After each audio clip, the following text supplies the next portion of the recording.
Je vous salue dans le nom précieux de notre Seigneur et Sauveur Jésus-Christ. Bien-aimés dans le Seigneur, chers amis, vous tous qui êtes au bénéfice de la prédication de la parole de Dieu, que la grâce de Dieu repose abondamment sur vous et que en cette journée, le Seigneur vous donne sa paix, sa bénédiction au nom de Jésus. Nous allons prier. Seigneur notre Dieu, c'est en toi que nous nous confions. Père, tu es le Créateur et nous sommes tes créatures. Tu ne nous as pas créés pour fonctionner de manière autonome, encore moins indépendante vis-à-vis de toi, car c'est par amour que tu nous as créés.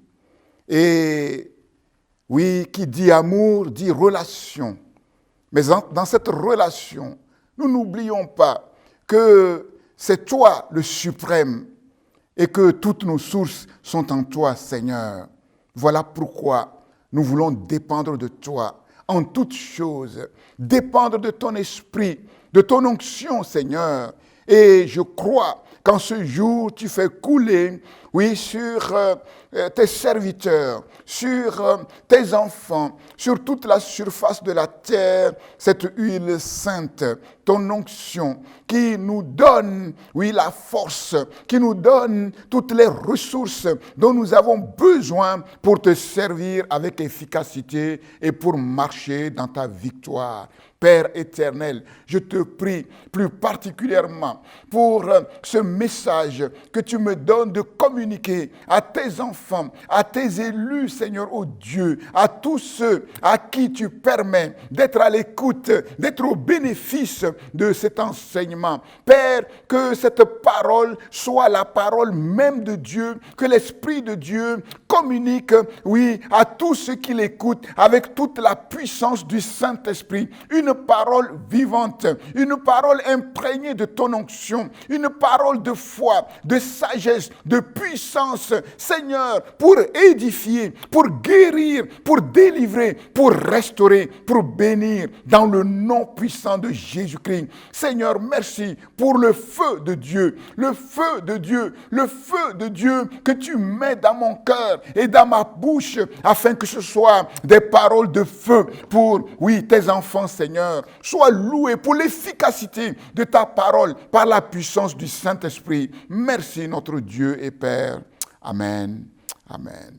Avant de passer à la prédication de la parole de Dieu, juste quelques informations concernant le travail que nous faisons en vue de mettre en place le plan de reprise de nos cultes dans nos locaux. C'est simplement pour vous dire que nous avançons très bien et que le bureau Veritas, effectivement, nous a tracé un plan et nous travaillons maintenant pour mettre en place ce plan afin de pouvoir reprendre nos cultes dans les meilleures conditions, dans ce contexte de crise sanitaire que nous connaissons bien.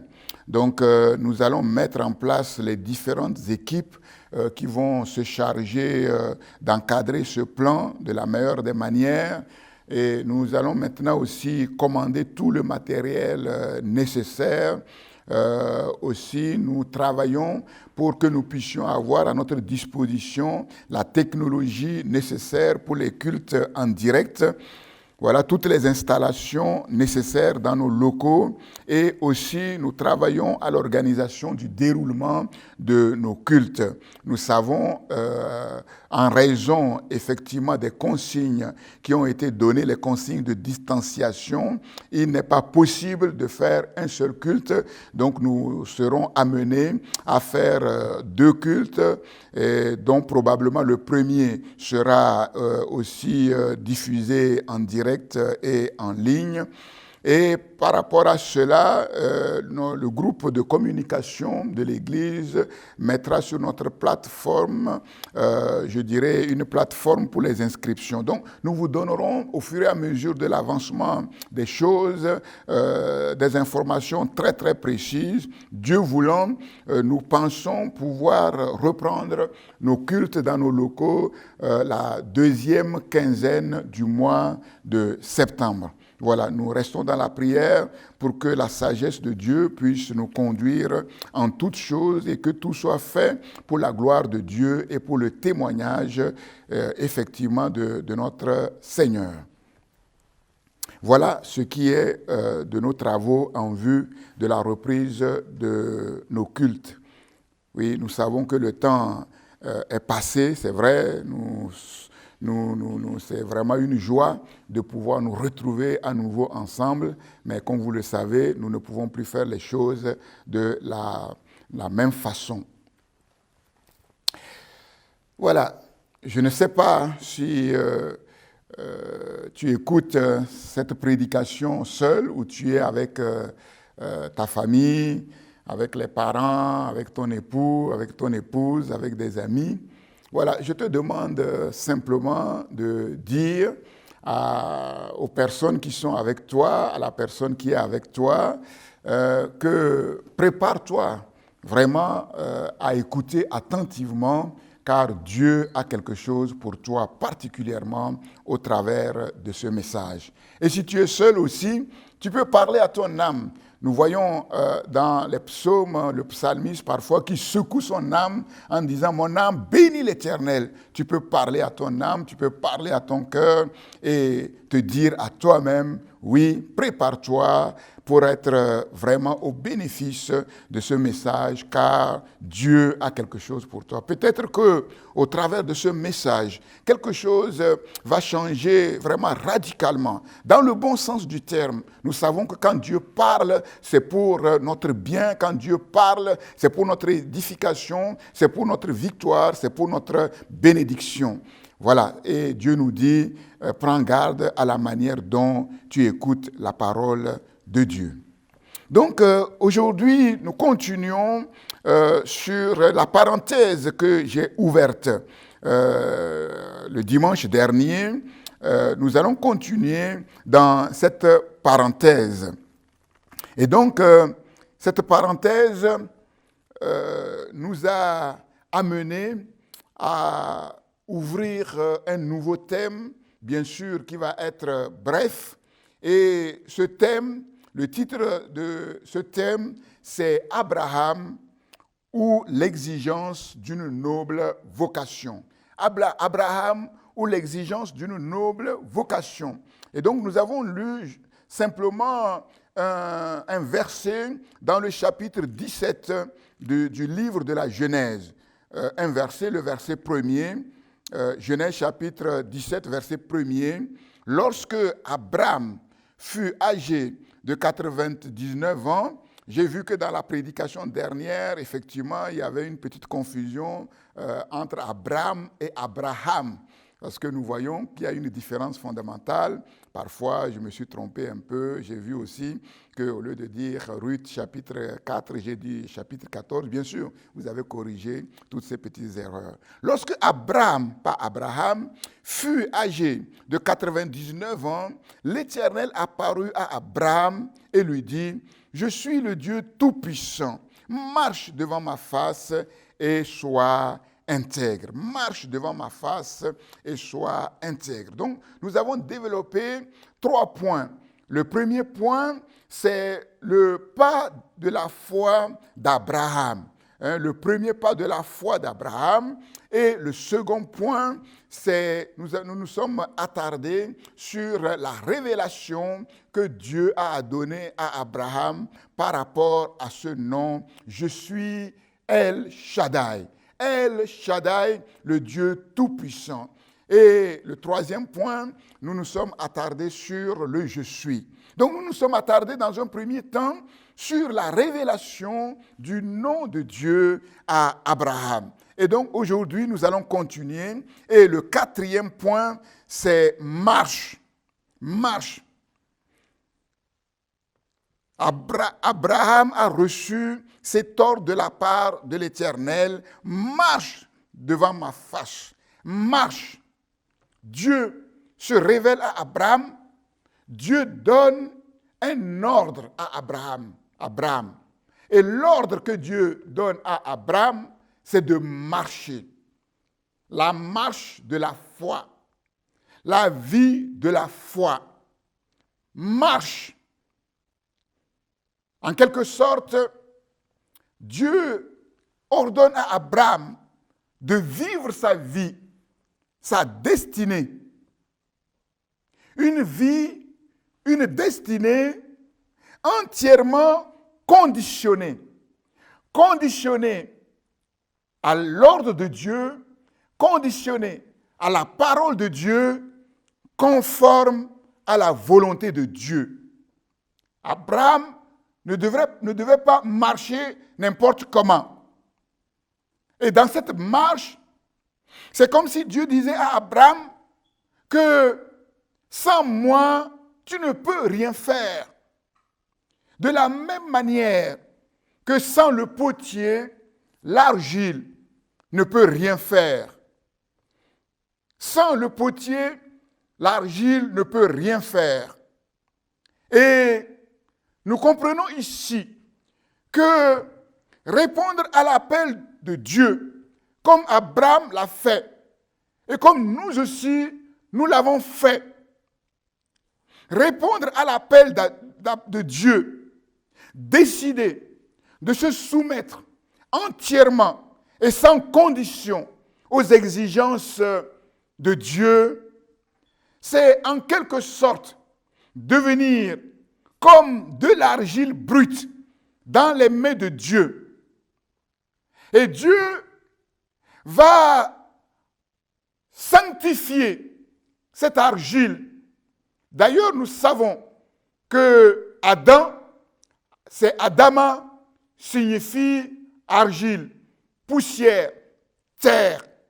Et donc, lorsque Abraham a répondu à l'appel de Dieu et qu'il a décidé de se soumettre aux conditions de Dieu, Abraham est devenu comme de l'argile brute dans les mains de Dieu.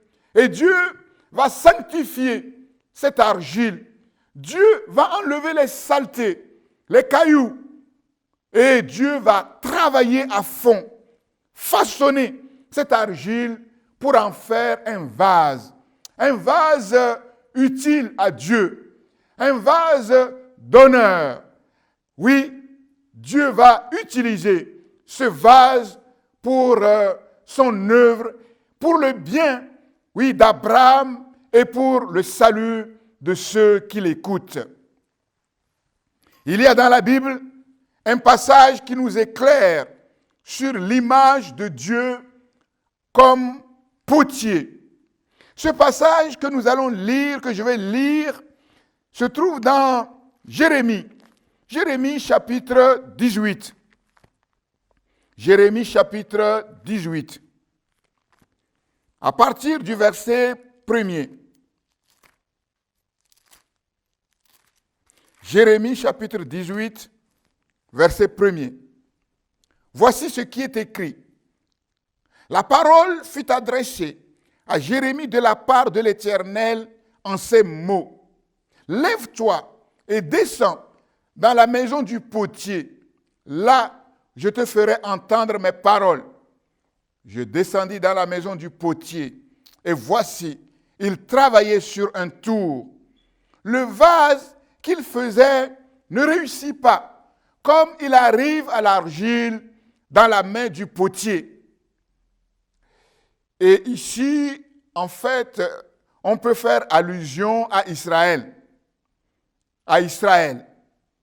Et Israël n'a pas été vraiment comme il devrait être dans les mains de Dieu pour que Dieu puisse en faire un vase d'honneur.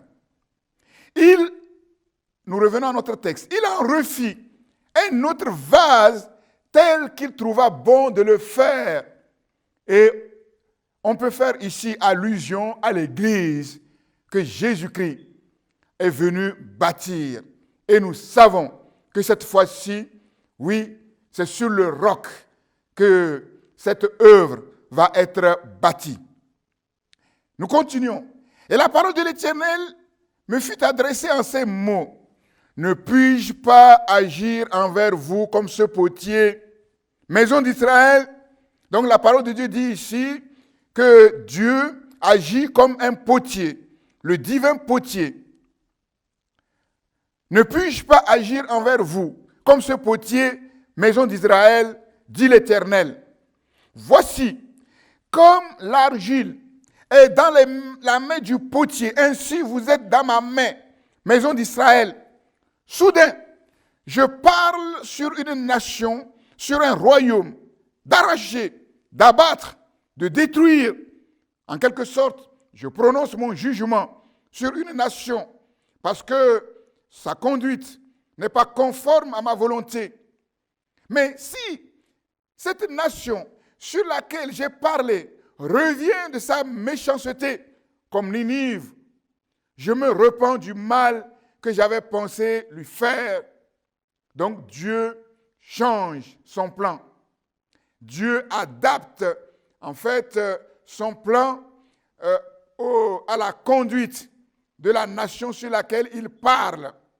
Et c'est ainsi que Dieu agit vis-à-vis de son peuple. Et soudain, je parle sur une nation, sur un royaume, de bâtir, de planter. C'est-à-dire, je veux répandre ma bénédiction. Mais si cette nation fait ce qui est mal à mes yeux et n'écoute pas ma voix, je me repens du bien que j'avais eu l'intention de lui faire. Parle maintenant aux hommes de Juda et aux habitants de Jérusalem et dit, ainsi parle l'Éternel, voici, je prépare contre vous un malheur, je médite un projet contre vous, que chacun revienne de sa mauvaise voie, réformez vos voies et vos œuvres. Et entendez la réponse qu'ils donnent, mais ils disent, c'est en vain, car nous suivrons nos pensées, nous agirons chacun selon les penchants de notre cœur mauvais. De l'argile dans les mains du potier qui résiste au potier. Dieu veut bénir, mais si nous ne sommes pas disponibles dans les mains du divin potier, comme de l'argile, si nous ne sommes pas malléables, si nous ne nous disposons pas à écouter sa parole et à nous conformer à sa parole, Dieu change son plan.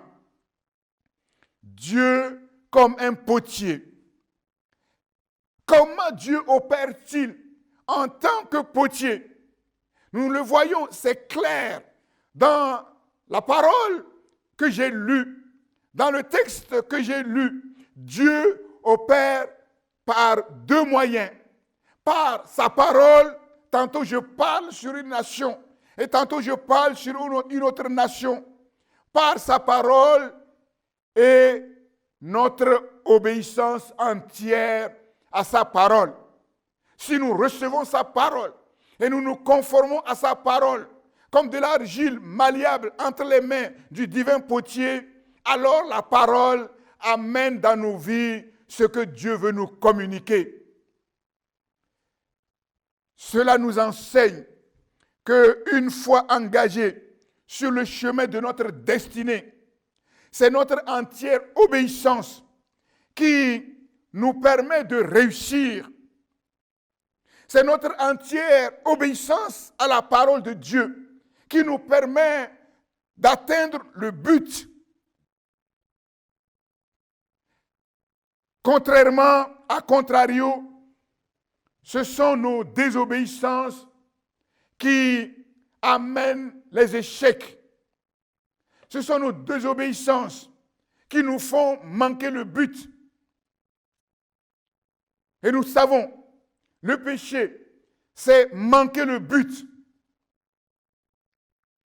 Et la racine du péché, c'est la désobéissance. Comme nous le voyons dans le jardin d'Éden. Le péché est entré dans le monde par la désobéissance d'Adam, la désobéissance d'Ève, désobéissance vis-à-vis de la parole que Dieu avait donnée à Adam. Bien-aimés, c'est très important, ce message que je vous donne en ce jour. Et je crois que ce message va apporter quelque chose de particulier.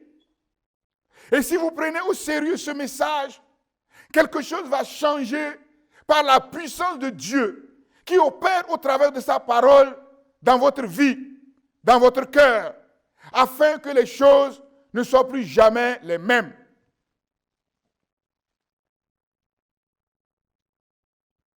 Sur le chemin de Dieu, dans lequel nous nous engageons, au travers de l'appel de Dieu qui nous est parvenu et qui nous a amenés à la conversion.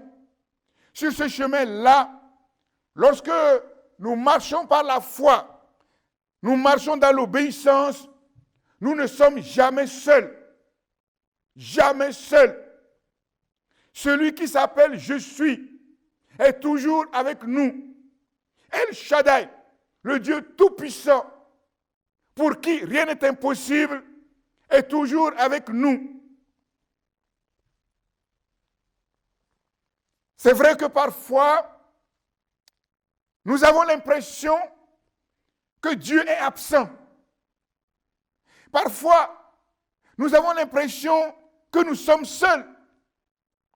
Comme les disciples dans la barque, alors qu'ils étaient au centre de la volonté de Dieu, mais que la barque était battue par les tempêtes. Oui, ils avaient l'impression que Jésus dormait et qu'il était totalement indifférent à ce qui se passe. Parfois, nous avons l'impression que Dieu ne voit pas les situations que nous traversons, que Dieu est sourd à nos prières, qu'il n'entend pas nos prières.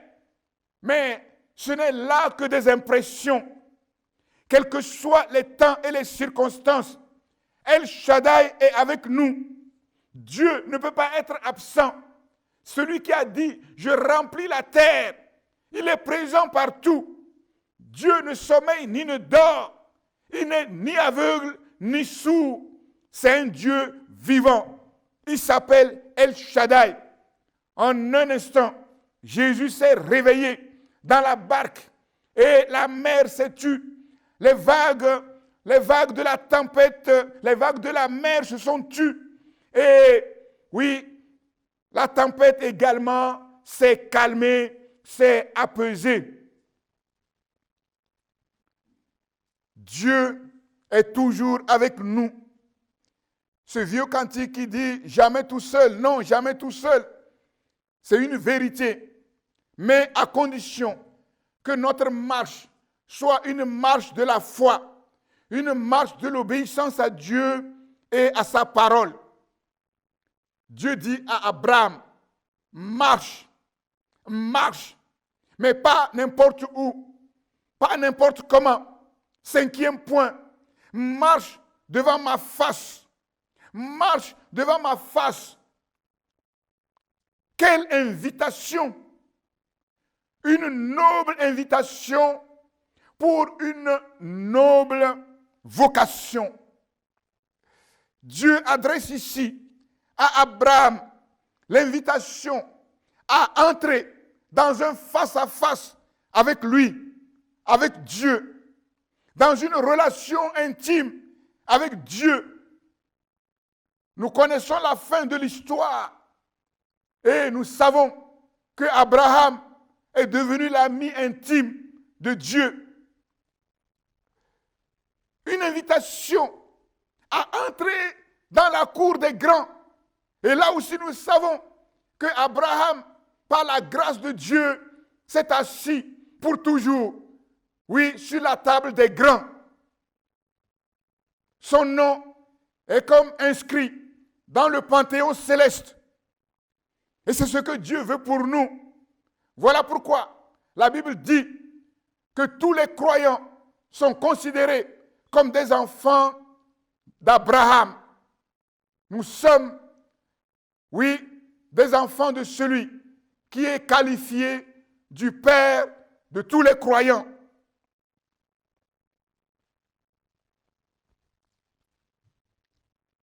Cette invitation vient après 13 ans de silence, 13 ans d'absence. Dieu, pendant 13 ans, a pris ses distances vis-à-vis d'Abraham. 13 ans, c'est long. Et comme je vous l'ai dit dans la prédication précédente, quand Dieu est absent, quand Dieu prend ses distances, c'est qu'il y a une cause. Et nous connaissons la raison pour laquelle Dieu s'est un peu retiré. Dieu a pris ses distances à cause de cette grave faute. La faute d'Abraham. Nous reviendrons plus loin là-dessus. Et ce qui est réjouissant, ce qui est encourageant, c'est que Dieu va donner une seconde chance à Abraham. Et pour nous, c'est très encourageant. Qu'est-ce qui s'est passé pendant ces 13 années? Certainement, beaucoup de choses. Déjà, nous savons qu'après cette faute, oui, il y a eu un désordre total au sein de la famille d'Abraham.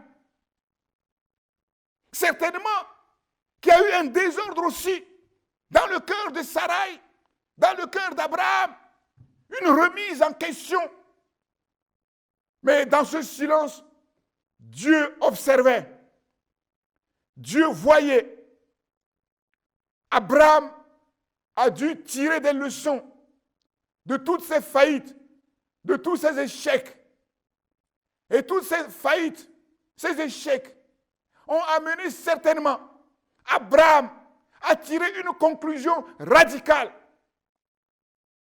une détermination radicale, un engagement radical, non seulement à bien se repositionner sur le chemin de Dieu, mais aussi à faire tout ce qu'il est capable de faire en tant qu'être humain pour demeurer sur ce chemin, dans l'obéissance, en comptant sur la grâce de Dieu.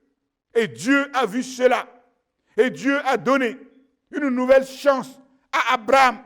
Et nous savons que Abraham va saisir cette chance. Marche devant moi. Marche devant ma face. Marche à ma présence. Conduis ta vie dans ma présence, sous mon regard.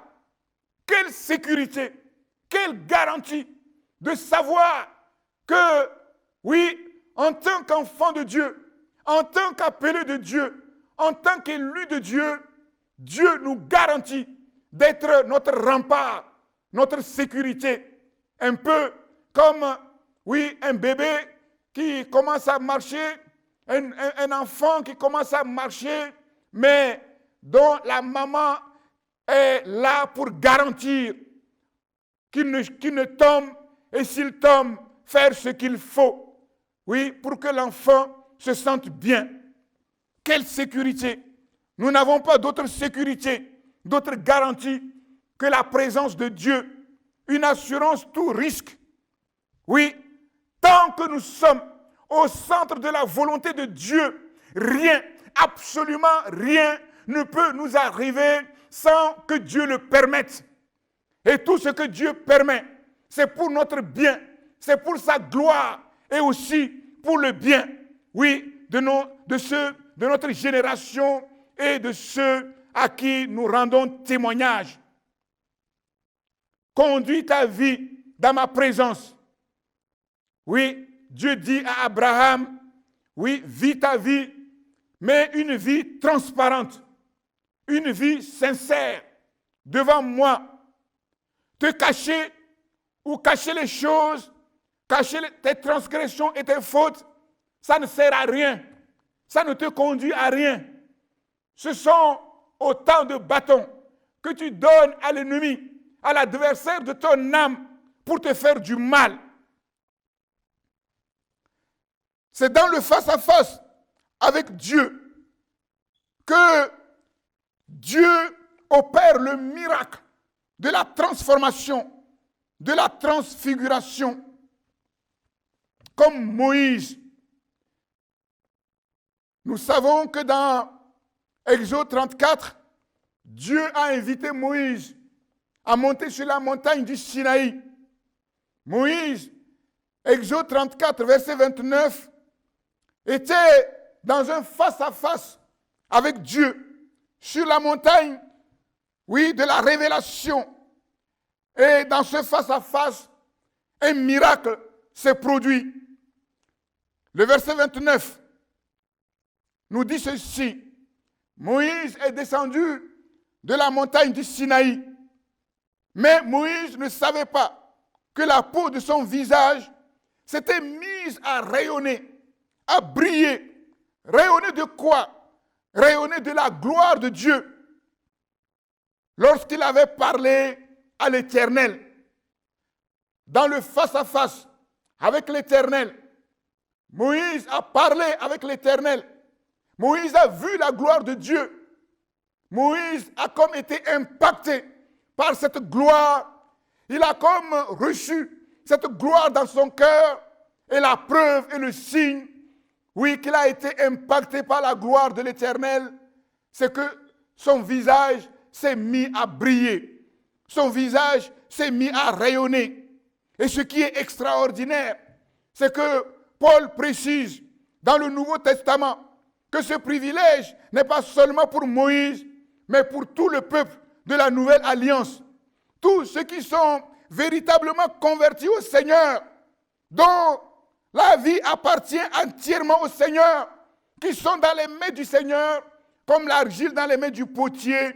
Oui, le voile de l'aveuglement, de l'obscurcissement a été ôté pour leur permettre de voir, de contempler la gloire de Dieu au travers des évangiles, au travers de l'obéissance à la parole qui leur communiquait.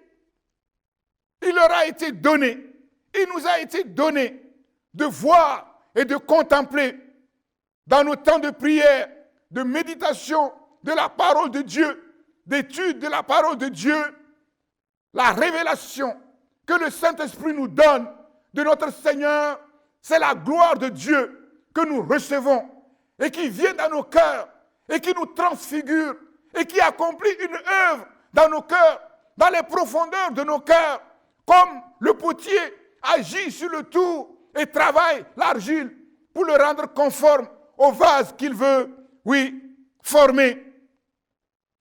Et c'est ce que Paul dit dans 2 Corinthiens, chapitre 3, verset 18. Nous tous qui, le visage découvert, c'est-à-dire dévoilé, contemplons comme dans un miroir, le miroir de la parole de Dieu. La parole est comme un miroir dans lequel nous contemplons, oui, notre cœur, ce qui est caché dans nos cœurs. C'est la parole de Dieu qui révèle notre cœur. Mais en même temps, nous contemplons le cœur de Dieu, la gloire du Seigneur. Oui, nous tous qui, le visage découvert, contemplons comme dans un miroir la gloire du Seigneur. Le miracle s'opère. Nous sommes transformés. Nous sommes transfigurés en cette image de gloire en gloire par l'Esprit du Seigneur. Quel privilège! Ce face-à-face avec Dieu. Ce face-à-face avec Dieu, cette invitation noble que Dieu a adressée à Abraham et que Dieu nous adresse aussi aujourd'hui en tant que fils et filles d'Abraham par la foi. Point numéro 6. Marche devant ma face et sois intègre. Marche devant ma face et sois intègre, entier. Après avoir posé la fondation de la destinée d'Abraham au travers de l'appel que Dieu a adressé à Abraham, oui, nous voyons que après cette fondation, des échecs se sont suivis. Les échecs d'Abraham. Et maintenant, Dieu pose le cadre Comme nous l'avons dit, Dieu a vu le cœur d'Abraham. Dieu est venu lui donner une seconde chance. Et dans cette seconde chance, Dieu pose le cadre, ses exigences, les conditions du succès d'Abraham. Alors je pose maintenant la question, je vous pose la question. Quelle a été la cause des échecs d'Abraham? Quelle a été la cause des échecs d'Abraham? Dieu dit à Abraham, marche devant ma face et sois intègre, sois entier. Oui, ici, nous est révélé clairement la cause des échecs d'Abraham. La cause des échecs d'Abraham, c'est le manque d'intégrité. Le cœur d'Abraham n'était pas encore tout entier à l'Éternel, son Dieu. Et en quoi le cœur d'Abraham n'était pas tout entier à l'Éternel, son Dieu? La foi qui est née dans le cœur d'Abraham n'était pas encore ferme. L'obéissance d'Abraham était imparfaite. Abraham devait apprendre l'obéissance. Et nous savons que si nous regardons dans le livre d'Hébreux, il est dit du Seigneur Jésus-Christ qu'il a appris l'obéissance. Jésus a appris l'obéissance au travers des épreuves, au travers des choses qu'il a souffertes. Et nous devons aussi apprendre l'obéissance. Abraham doit apprendre l'obéissance. Personne n'est né avec l'obéissance de Dieu dans son cœur. Mais bien au contraire, nous avons été conçus dans le péché. Nous sommes nés plutôt avec la désobéissance. Voilà pourquoi, alors que les parents font tout pour apprendre à leurs enfants de faire le bien, de dire oui, nous savons que bien souvent, c'est le non qui sort de la bouche des enfants, le non qui ne leur a pas été appris. Dieu dit à Abraham, sois intègre, sois entier. Et le mot hébreu qui a été utilisé et qui est traduit par intègre n'est pas facile à traduire. Dans la Nouvelle Bible seconde, la version de la Colombe, de la Tob, la synodale et Chouraki ont traduit par intègre. La Vulgate, la Bible de Jérusalem et Darby ont traduit par parfait. Luther, lui, par pieux. Sans doute une piété vraie, fondée sur l'amour, l'obéissance. La Septante, la Bible du Semeur et la Bible en français courant, le rabbinat français, ont traduit par irréprochable. Parfait, intègre. Nous savons que c'est là le but de Dieu. Et vous savez, dans le sermon sur la montagne, Jésus a dit, soyez parfaits, comme votre Père céleste est parfait. Et nous savons qu'il y a une perfection absolue, une perfection, je dirais, céleste et une perfection terrestre. Nous savons aussi que tant que nous serons dans cette chair, personne ne peut dire « j'ai jamais péché ». L'apôtre Jean dit que si quelqu'un dit que je ne pêche jamais, c'est un menteur. Nous ne péchons pas volontairement, mais dans cette chair qui est faible, personne ne peut dire « j'ai jamais eu une pensée mauvaise ». Donc nous comprenons que la perfection dont il est question ici, l'intégrité dont il est question ici, c'est l'irréprochabilité. L'irréprochabilité, c'est quoi? C'est que je sais ce que je dois faire. Je connais la volonté de Dieu. Je fais tout pour obéir à la volonté de Dieu. Mais s'il m'arrive de chuter, je sais aussi ce que je dois faire pour que Dieu puisse me pardonner. La repentance sincère. Et celui qui sait se repentir, quand après avoir fait tout ce qu'il doit faire pour ne pas pécher, pêche involontairement et qui se repent, est irréprochable, parfait devant le Seigneur. marche devant ma face et sois intègre. C'est le même mot qui a été utilisé pour caractériser Noé. Noé était un homme juste et intègre dans son temps, dans sa génération. Noé marchait avec Dieu. Genèse 6, 9. C'est le même mot qui est employé par Josué pour caractériser le service que Dieu attend de son peuple. Josué dit à Israël, maintenant, craignez l'Éternel et servez-le avec intégrité et fidélité. Josué 24, 14. L'intégrité est une vertu essentielle pour marcher avec Dieu sur le chemin de notre destinée, de la bénédiction, de la gloire avec succès, pour servir Dieu convenablement et être approuvé de Dieu. Voilà pourquoi le psaume 119, qui est un monument dans la parole de Dieu, ce psaume commence au verset 1er par ces paroles: heureux ceux qui sont intègres dans leur voie, qui marchent selon la loi de l'Éternel. Il faut de l'intégrité pour se conformer à la loi de l'Éternel, pour marcher dans l'obéissance. Le mot intègre, comme nous l'avons vu dans l'hébreu, a plusieurs significations. Marcher avec intégrité devant la face de l'Éternel, c'est avoir un cœur sans partage, un cœur tout entier à l'Éternel. Ça veut dire quoi? Dieu avant tout, Dieu le premier, Dieu la priorité, Dieu le centre. Et quand vous regardez toute la parole de Dieu, les exigences de Dieu se rapportent à cela, l'intégrité. Tu aimeras l'Éternel ton Dieu de tout ton cœur. Dieu d'abord, Dieu avant tout, Dieu le premier, Dieu le centre. S'il n'en est pas ainsi, Dieu prend ses distances. Dieu prend ses distances. Parce que toutes les fois où nous ne marchons pas avec Dieu de tout notre cœur, avec intégrité, il y a un dysfonctionnement. Il y a un dysfonctionnement dans la relation avec Dieu.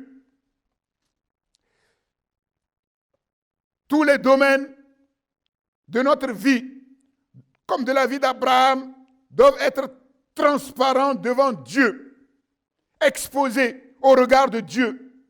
Rien d'obscur, de caché, de secret, d'ambigu. Il n'y a pas de jardin secret avec Dieu.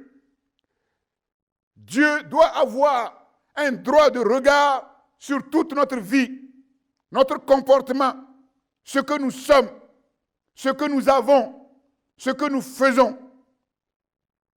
De toute façon, Dieu sait tout, Dieu voit tout. Mais Dieu n'est ni gendarme, ni espion, ni un agent secret. C'est nous qui décidons ou non de marcher en toute transparence devant sa face. Et quand nous nous décidons, Dieu attend que nous puissions nous conformer à notre décision et à notre engagement. Et là, il nous permet d'entrer dans son secret, dans son intimité, parce qu'il sait que nous ne pouvons pas le trahir. Excusez-moi. Maintenant, nous allons examiner les échecs d'Abraham. Le premier échec, c'est Térak. Térak, le père d'Abraham. Quand on lit dans Genèse, on a l'impression que quand Dieu a appelé Abraham, Abraham s'est levé tout de suite et il est parti. Mais c'est une impression. Parce que dans Actes chapitre 7, Étienne nous révèle que Abraham n'est pas parti tout de suite. Abraham, avec son père, sont partis s'installer quelque part. Et que signifie Térak? Térak signifie délai. Et c'est après la mort d'Abraham, de Térak, pardon, que Abraham a obéi à la parole de Dieu. Les traditions, l'éducation. Nous connaissons aussi dans les évangiles l'invitation que Jésus a adressée à un homme qui lui a dit « Laisse-moi d'abord enterrer mon père ». Et nous comprenons que c'est nous qui retardons la main de Dieu. Lorsque, au lieu de suivre la parole de Dieu, nous suivons les traditions. Nous nous comportons selon les éducations familiales. Et il y a un retard. Combien d'années se sont écoulées jusqu'à la mort de Térac? Nous ne savons pas. Ce que nous savons, c'est qu'il y a eu 25 ans avant que Dieu n'accomplisse sa parole. Déjà dans ces 25 ans, il y a les 13 ans avec Isaac. Deuxièmement, Lot. Dieu lui a dit de quitter la maison de son père. Mais la Bible nous dit que Abraham va prendre avec lui son neveu Lot. Lot était un garçon gentil. Un garçon gentil, serviable. Il avait tellement une bonne relation avec Lot qu'il s'est dit, bon, je vais l'amener quand même avec moi. Non, Lot n'était pas dans le plan de Dieu. Et nous savons que ça va causer un désordre dans le camp d'Abraham. À un certain moment, il va y avoir querelle. Querelle. Quand nous nous engageons dans des collaborations, dans des associations qui ne rentrent pas dans la volonté de Dieu, tôt ou tard, il y a du désordre. Ensuite, l'Égypte. Il y avait une grande famine. Et Abraham va se lever pour retourner en Égypte. Oui, j'ai oublié de vous dire que Lot veut dire voilure, cachée. Et il a fallu que Abraham se sépare de Lot pour que Dieu puisse lui parler à nouveau. L'Égypte. Abraham va en Égypte. Et l'Égypte, c'est le symbole du monde. Abraham va en Égypte parce qu'il y avait une grande famine.